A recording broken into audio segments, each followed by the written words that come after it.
thing that first attracted me to diving was when I was a child. I used to watch endless amounts of, documentaries, TV shows, fictional shows about people exploring the ocean. And I just thought it was incredibly brilliant. It just seemed so unexplored, and there was so much more. Still, there's so much more to be seen out there. And I think the most possible way of discovering it is diving and exploring. I did my first dive, well, first proper dive, at Deep Sea World in North Queensferry. It's home to about 13 sand tiger sharks, which are the shark that people often mistake for great whites because they look pretty similar.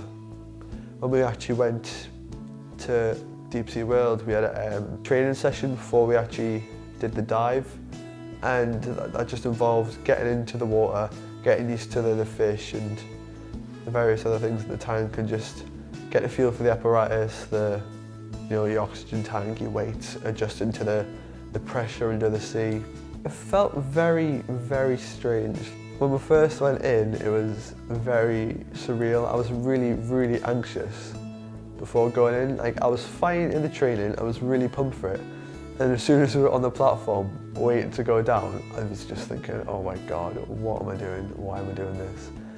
And then as soon as you go under and you just see everything's swimming right in front of your eyes, it's fascinating. It's quite astonishing, it takes your breath away. Favourite part was probably seeing how big it actually was, because when you go in the tunnel, it's a third smaller than in real life, and you think, oh, it looks tiny, they all look tiny. And then when you get in and the realization hits you, it's phenomenal. It's really good. It really showed me, a small glimpse of how beautiful and wonderful the ocean is on this planet, and how it's not just us on this planet. There's so many more other things that we've got to look after, otherwise the world just end up extinct.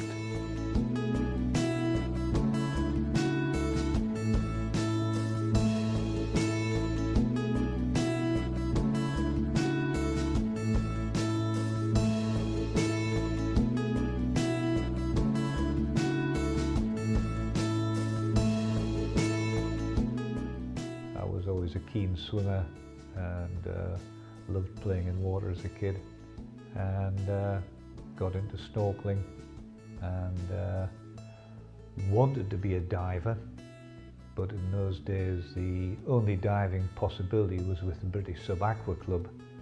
Yes, it's that very much so. I thoroughly enjoy being involved in anything to do with the water at sea, because what's going on underneath the sea is absolutely fabulous and as diverse as what's happening above, and you can't get a hold of it, you can't interact with it, but to see things in detail you need to get your mask on and go and have a look. My preference is for very shallow water diving in the top 10-15 feet where all the biodiversity is.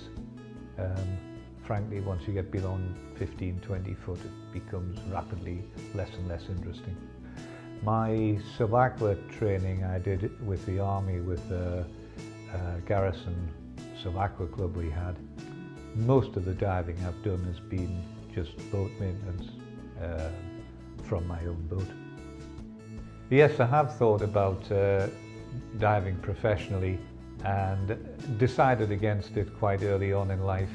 And it was very obvious to me there's a short life and a happy life for a diver. I think it's a very scary element for a large sector of society. A lot of people aren't happy in the water, and a lot of people frankly aren't interested in anything unless it's a football and you can kick it or you can buy it at Marks and Spencer. So no, let them stay out of the water, leave it for people who want to enjoy it.